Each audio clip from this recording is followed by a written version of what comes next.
여호수아 6장 8절에서 14절입니다.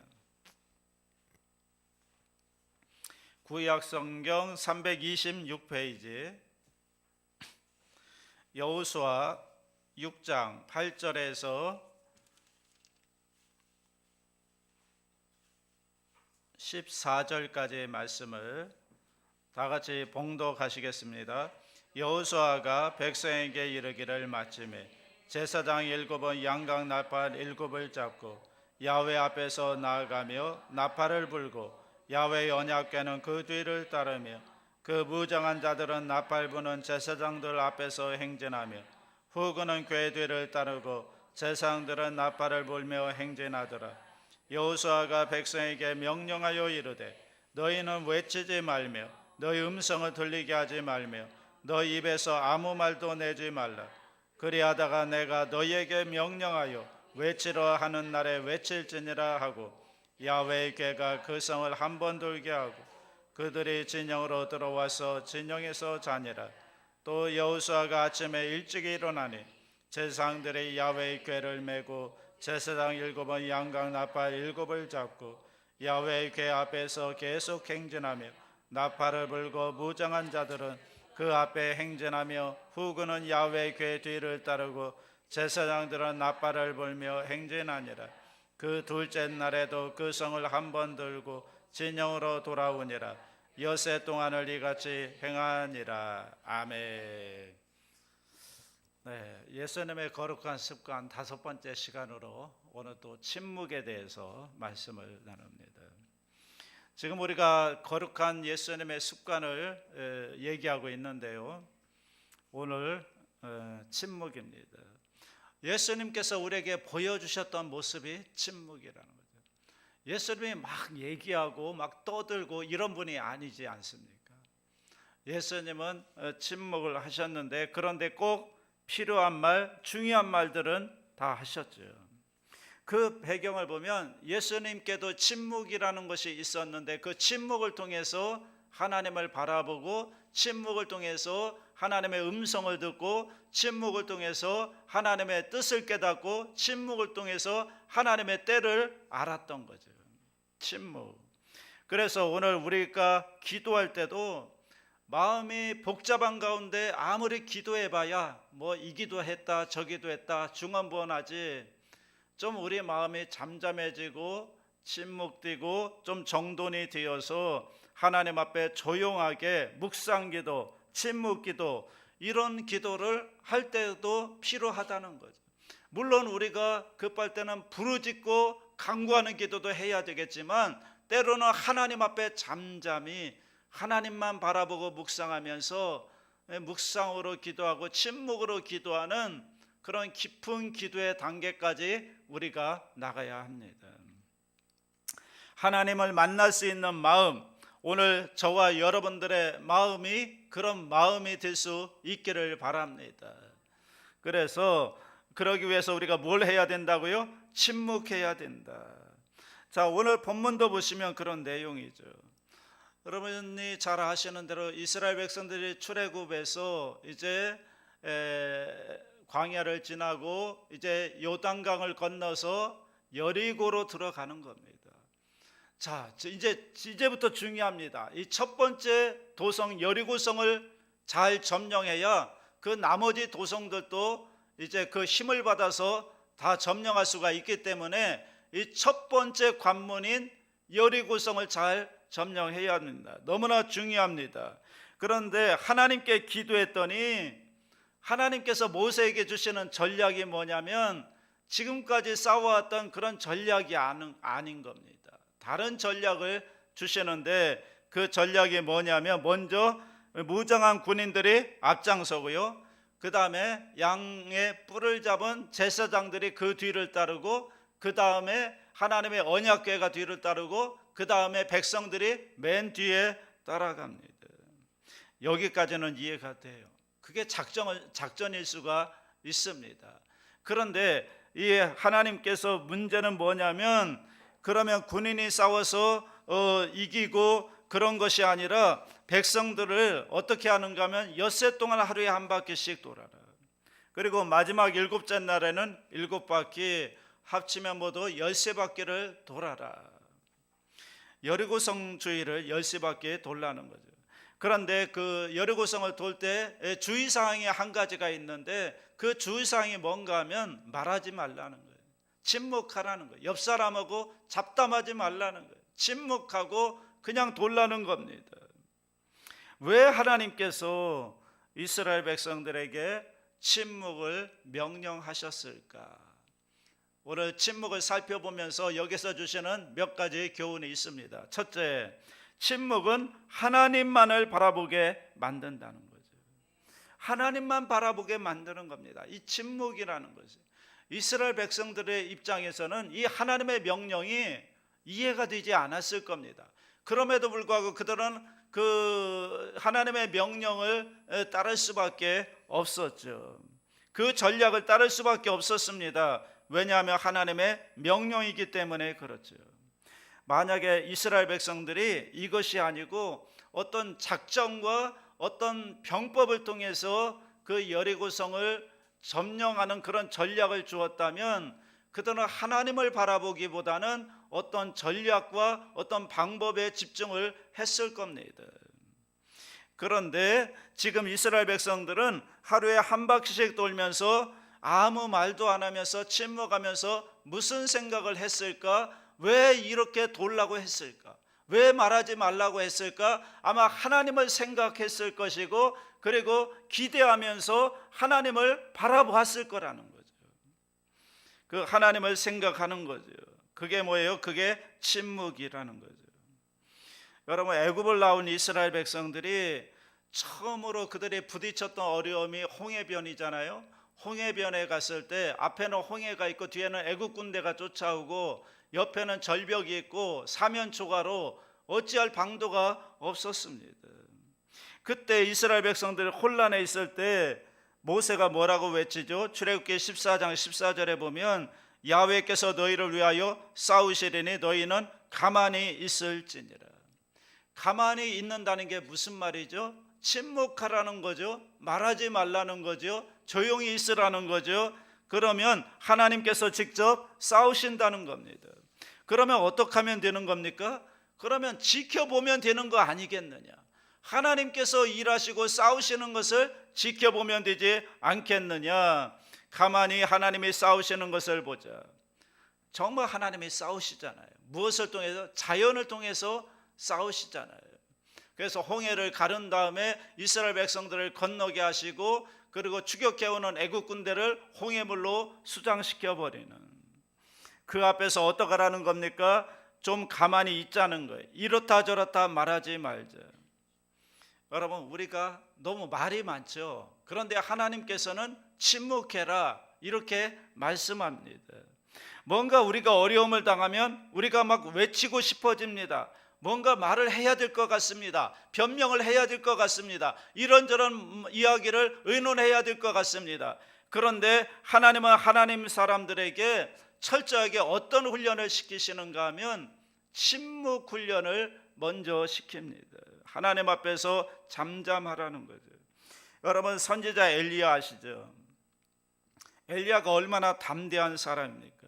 그는 외치고 싶었던 사람이에요. 정의감이 넘쳤던 사람이에요. 그 아방의 혼합 정책, 종교 혼합 정책에 참지 못해서 뭔가 막 정의롭게 외치고 싶었던 사람입니다. 그래서 우상 숭배하는 너희의 죄 때문에 3년 반 동안 여기에 우루가 없을 것이다. 빛뿐만 아니라 이슬도 없을 것이다. 막 외치고 막 싸우고 그렇게 전투적인 대세로 나가고 싶었던 사람이 엘리야입니다. 그런데 하나님께서 이 엘리야에게 그를 어디로 보내시는가 하면 아무도 없는 골짜기로 보내요. 그리시네가로 보내서 거기에서 지내게 합니다. 3년 6개월 동안 보내게 하십니다. 그곳에서 뭐 했을까요? 여러분, 3년 6개월 동안 그 상황 아시잖아요. 아침에는 뭐가 와요? 까마귀가 와서 밥을 먹을 것을 줍니다. 그리고 물은 그 앞에 있는 그리시네가에 물을 떠먹습니다. 하루 일과가 다 그거였어요. 나머지는 뭐예요? 조용히 지내는 거예요. 하나님만 바라보고 지내는 겁니다.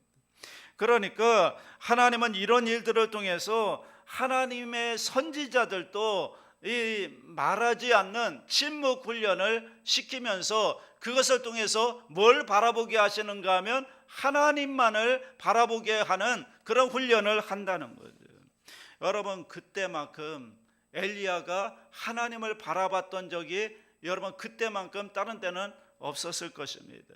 왜 그런가요? 아침에 일어나면 배고프잖아요. 그러면 음식이 있어야 되는데 그 음식은 누가 가져다 줘요? 까마귀가 가져다 줘요. 그러니까 아침에 일어나면 기도하면서 뭐 하는 거예요? 하나님 바라보는 거죠. 하나님, 오늘 또 나에게 까마귀를 통해서 음식을 보내주시지 않으면 나는 굶어 죽을 수밖에 없습니다. 그러면서 하나님께 기도하면서 하나님만 바라보는 그런 훈련이 그리스도네가에서 조용히 있으면서 아무도 없는 데서 그런 훈련을 하는 거죠. 하나님께서는 우리가 어떻게 살기를 원하시는가? 하나님만 바라보고 살기를 원하십니다. 하나님만 바라보는 신앙, 하나님만 바라보는 믿음. 그렇기 때문에 하나님은 우리에게 침묵하라. 이 침묵이라는 것을 통해서 우리는 하나님만 바라보게 되는 것입니다. 여러분, 이 침묵이라는 것은 그냥 아무 말도 안 하는 그런 시간이 아니라는 거예요. 그것을 통해서 우리는 하나님의 지혜를 얻게 됩니다. 지혜가 거기에 숨어 있습니다. 제가 전에도 말씀드렸잖아요. 요한복음 8장에 보면 간음하다가 현장에서 잡혀온 여인이 있는데 바리새인들이 예수님에게 묻잖아요. 이 여인을 돌로 치는 것이 마땅합니까? 아니면 용서해 주어야 합니까? 예수님은 이래도 저래도 그들의 꾀임에 걸려들게 되어 있습니다. 그때 예수님이 어떻게 하셨죠?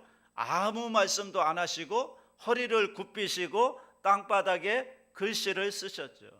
무슨 글을 썼는지는 모르겠지만 중요한 것은 예수님께서 즉각적으로 대답하지 않았다는 거예요. 침묵의 시간을 가졌다는 거예요. 예수님은 어쩌면 시간을 버셨는지도 모르죠. 내가 무슨 대답을 해야 될까 침묵하면서 시간을 버셨을지도 모릅니다. 그 자체가 중요한 거 아닐까요? 여러분, 우리 삶 속에 어려운 일이 있을 때 우리는 너무 급하게 이야기하고 너무 급하게 떠들고 너무 급하게 변명하고 이러다 보니까 여러분, 예수님처럼 그러기보다는 좀 침묵하면서 시간을 벌면서 침묵할 때 그때 뭐가 생기는가 하면 하나님의 지혜가 여러분 거기에 숨어 있다는 거예요. 하나님이 주시는 지혜가 그 가운데 있습니다. 이것이 바로 침묵의 영성이라는 거죠. 여러분, 우리가 살다 보면 여러 가지 일들이 있을 겁니다. 억울한 일도 있을 겁니다. 답답한 일도 있을 겁니다. 그때 먼저 이야기하지 마시고 좀 침묵의 시간을 가져보십시오. 좀 한 발자국 뒤로 물러서서 침묵하면서 과연 내가 무엇을 얘기해야 될지, 내가 여기에는 하나님의 어떤 의도가 있는지, 내가 이 문제를 어떻게 대처해야 될지 침묵하면서 하나님의 지혜를 구해보시기 바랍니다. 하나님의 지혜가 침묵을 통해서 우리 가운데 들어오게 됩니다. 기독교 심리학자 가운데 웨인 오츠라는 분이 침묵의 영성이라는 책에서 이렇게 얘기합니다. 침묵의 영성, 그것은 우리의 마음보다 큰 마음을 지니신 하나님 앞에 머무는 것을 뜻한다. 그것은 몸과 마음의 진정한 쉼을 제공한다. 바로 이 침묵의 영성 속에서 하나님의 영은 우리 안에서 기도하시며 우리 안에 창조적인 사역을 베풀어 가신다.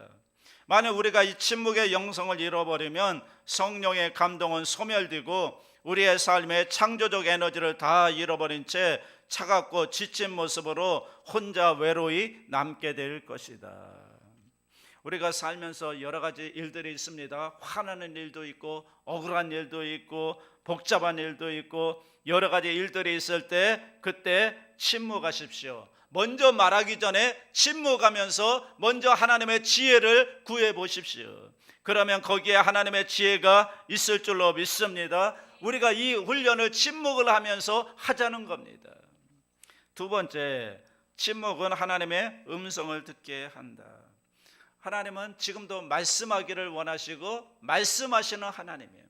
하나님은 언제나 우리에게 말씀하시는 하나님. 그런데 왜 우리가 그걸 못 들을까? 하나님은 지금도 나에게 말씀하시는데 왜 나는 그 하나님의 음성을 듣지 못할까? 그러면 우리가 너무 시끄러워요. 너무 말이 많아요. 내 말을 너무 하다 보니까 하나님의 음성을 듣는 그런 귀가 열리지 않는 겁니다. 여러분, 침묵이라고 하는 것은 단순히 말을 하지 않는 것, 소리가 없는 것, 그것이 아니라 하나님의 소리가 들리게 하는 겁니다. 나를 잠잠히 함으로 하나님의 음성이 나에게 들려오는 거죠. 그래서 우리는 항상 하나님의 음성을 들어야 합니다. 우리는 문제가 생기면 자꾸 말을 해요. 이건 어떻고 저건 어떻고, 이건 이렇게 해야 되고 저건 저렇게 해도 말이 너무 많다 보니까 하나님의 음성에 듣지 못하고 귀를 기울이지 못한다는 거죠. 그때 여러 가지 복잡한 일이 있을 때 먼저 마음을 좀 정돈하고 하나님 앞에 침묵하면서 고요한 가운데 하나님을 묵상하는 겁니다. 하나님이 주시는 음성을 듣는 겁니다. 하나님은 말씀하신다니까요. 기도하고 하나님께 귀를 기울이면 하나님께서 말씀하십니다. 그래서 우리 신앙인들이 제일 먼저 해야 되는 일은 하나님의 음성을 듣는 겁니다. 하나님을 바라보고요, 그리고 하나님께 귀를 기울이고요, 하나님께서 뭐라고 말씀하시는지 음성을 듣는 겁니다. 저는 주로 제 마음 가운데 어떤 떠오르는 생각들, 기도하는 가운데 떠오르는, 잠잠히 떠오를 때 그것이 하나님의 음성일 때가 굉장히 많습니다. 하나님은 매 순간 우리에게 말씀하기를 좋아하십니다. 그렇기 때문에 우리가 그 음성을 듣기 위해서 어떻게 해야 된다고요? 하나님 앞에 좀 침묵해야 된다. 잠잠해야 된다. 하나님이 말씀하실 때 내가 얘기하지 않아야 됩니다. 그 말씀 앞에 귀를 기울여야 합니다. 여러분, 이스라엘 백성들이 이 하나님의 음성을 들었잖아요. 침묵해라.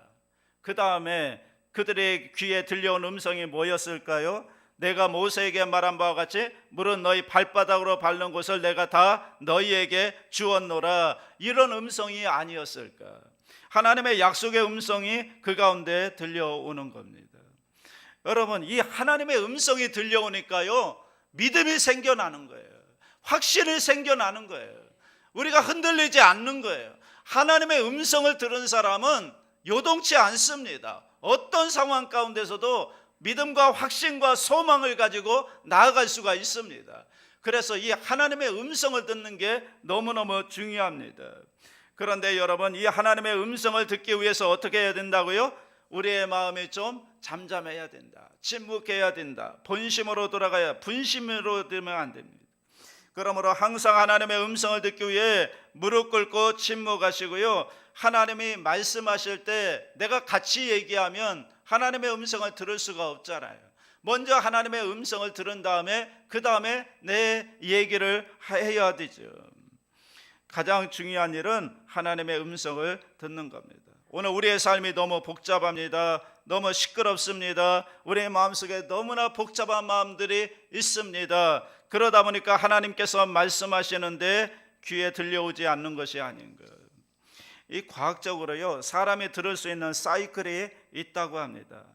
지난번에 텔레비전에 보니까 어떤 실험을 했는데 이 정말 어른들이 듣는 귀가 있고 아이들이 듣는 귀가 따로 있다고 합니다. 그런 소리가 있대요. 벨소리가, 정말 벨소리가 들리는데 어른들의 귀에는 안 들려요. 그런데 아이들, 중고등학생들에게는 그 소리가 들려요. 무엇 때문에 그럴까? 귀가 익숙해진 거죠. 들을 수 있는 사이클이 있는 거죠. 그러니까 어른들은 못 듣는데 아이들은 그 소리를 듣는다는 거예요. 그래서 조용해져야 되고 잠잠해져야 되고, 하나님께서 오늘 또 우리에게 많은 말씀을 하실 겁니다. 그때 저와 여러분이 그 음성을 듣게 되는 은혜가 있기를 주님의 이름으로 축복합니다. 마지막 세 번째, 침묵은 사탄에게 틈을 탈 기회를 주지 않는다는 거죠. 여러분, 말이라는 게 굉장히 무섭잖아요. 이 말 한마디가 그 사람의 마음을 파괴시킵니다. 차라리 한 대 쥐어 박으면 낫지, 이 말로 주는 상처는 이게 잘 치료가 안 돼요. 그래서 야고보서 3장 6절 보세요. 다 같이 합니다. 혀는 곧 불이요 불의에서에게라. 혀는 우리 지체 중에서 온몸을 더럽히고 삶의 수레바퀴를 불사르나니 그 사르는 것이 지옥불에서 나느니라. 내용이 뭔지 굉장히 복잡한데 아무튼 굉장히 무시무시한 말이 여기에 다 나옵니다. 자, 쉽게 얘기하면 말이 우리를 불사르는데 그 불이 뭐예요? 지옥불이라는 거죠. 그러니까 말 한마디 때문에 지옥으로 떨어질 수가 있다. 그렇기 때문에 이야기하지 말라는 겁니다. 여러분, 오늘 본문에서 하나님께서 이스라엘 백성들에게 하루에 한 바퀴, 일곱째 날은 7바퀴 돌라고 했잖아요. 그런데 내린 명령이 뭔가 하면 말하지 말라. 6장 10절 다 같이 합니다. 너희는 외치지 말며 너희 음성을 들리게 하지 말며 너희 입에서 아무 말도 내지 말라. 왜 그러셨을까? 왜 서로 이야기하지 못하게 했을까? 만약에 하나님께서 말하라고 했으면 아마 부정적인 얘기가 분명히 나왔을 거라는 거죠. 야, 우리가 왜 지금 여기에 뭐 하는 거지? 왜 여기를 돌지? 어제도 돌았는데 오늘 또 돌아? 내일 또 돌아? 뭐 하는 거야 지금? 그 뭐 별별 얘기들이 다 나왔겠죠. 여러분, 사람이 말이라는 게요, 이게 한 사람 건너가면 이게 점점 눈덩이처럼 불어나요. 막 과장되어서 포장되어서 막 말이 막 퍼져 나가는 겁니다. 그래서 만약에 하나님께서 말을 그냥 해라, 침묵에 대한 명령이 없었다면 그러면 어떻게 됐을까? 부정적인 얘기들, 의심적인 얘기들이 순식간에 이스라엘 공동체를 뒤덮었을 겁니다. 그러면서 어떤 일이 일어나는가 하면 사탄이 틈을 타게 된다는 거죠. 사탄이 틈을 타게 되면 하나님의 역사를 방해할 수가 있고 이룰 수가 없는 거죠. 여러분, 사탄이 가장 좋아하는 틈을 주는 게 말이라는 거죠. 말을 조심해야 됩니다. 말을 잘해야 됩니다. 부정적인 말에, 여러분, 그 부정적인 말에 사탄이 틈을 탑니다. 그렇기 때문에 침묵하라고 하나님을 명령하십니다. 중동 시리아에 가면 거기에 타우루스 산이 하나 있는데요, 그 산 정상에 가면 아주 유명한 독수리의 서식처가 거기에 있다고 합니다. 독수리들이 거기에 많이 사는 이유가 뭐냐면 그 독수리들이 가장 좋아하는 먹이가 두루미래요. 두루미 고기를 제일 좋아한다고 합니다. 그래서 거기에 두루미들이 많이 살기 때문에 타우루스 산 그 정상에 이 독수리 서식처가 있다고 합니다. 그런데 원래 두루미들이 시끄럽대요. 두루미들이 막 소리를 낸답니다. 시끄럽고 떠들기를 좋아하고 하늘을 날 때도 계속 시끄럽게 하면서 하늘을 돌아다닌다는 거예요. 그러면 이 소리가 독수리에게 들린대요. 그러면 이 독수리의 시끄러운 데로 가서 공격하게 되고, 그러면 어김없이 이 두루미를 먹잇감으로 삼는다는 거죠. 그런데 나이가 많은 노련한 두루미들은 거기에 희생을 당하지 않고요, 어리고 젊고 혈기 방자한 새끼 두루미들만 시끄럽고 떠들고 다니니까 이 독수리의 먹잇감이 된다는 거죠. 그래서 학자들이 알아보니까 어떻게 나이가 들은 두루미들은 잡혀가지 않고 소리를 안 낼까 했더니 이 경험이 있어서 아는 거예요. 그래서 날아갈 때 입에다가 이 돌을 물고 날아간다는 거예요. 그렇기 때문에 거기에서 올 때도 돌을 물고 날아와서 조용히 앉았다가 떠날 때도 돌을 물고 떠나기 때문에 먹잇감으로 희생당하지 않는다. 오늘 우리의 입에 이 돌을 물리는, 재갈을 물리는 훈련이 좀 있어야 되지 않을까. 말을 줄이는 만큼 하나님의 은혜와 하나님의 축복이 더 우리 가운데 임하게 될 줄로 믿습니다. 시끄러운 시대에 우리가 좀 배워야 할 것은 침묵이 아닐까. 좀 말을 줄이자, 침묵하자. 침묵을 통해서 뭐 하자고요? 하나님을 바라보자고요. 침묵을 통해서 뭐 하자고요? 하나님의 음성을 좀 듣자고요.